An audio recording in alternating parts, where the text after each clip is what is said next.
काही जणांच्या संशोधनानुसार, अभ्यासानुसार ते या 3.5 शक्तिपीठांना त्या 51 शक्तिपीठात पण मानतात. मग 3.5 शक्तिपीठात मग अर्ध शक्तिपीठ आहे, मग ते 51 किंवा 50 कसे होऊ शकतात, बरोबर ना? म्हणून 51 शक्तिपीठात जसं ज्वालादेवी आहेत, त्याच्यानंतर कामाख्या देवी आहेत, ह्या वेगवेगळ्या स्वरूपातून शक्तिपीठ आहेत. तर प्रत्येक ठिकाणी देवीचं जिथे डोळे पडले तिथे तारादेवी आहेत. ह्या पद्धतीने वेगवेगळे स्वरूप आहेत देवीचे.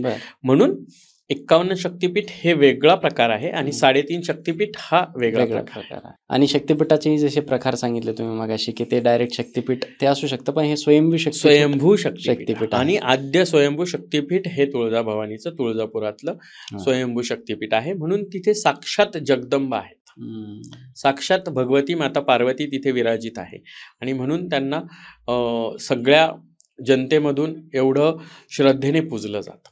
तुळजाभवानीच्या आशीर्वादानं काय घडलंय शिवाजी महाराजांच्या रूपाने जगाने पाहिले. म्हणजे सगळ्याच गोष्टी ज्या देवीचा आशीर्वाद मिळाल्याच्या नंतर इतकं सगळं होऊ शकतं, त्यांचं महात्म्य सांगण्यासाठी प्रत्येकाची कुठल्या गोष्टीची गरज आहे.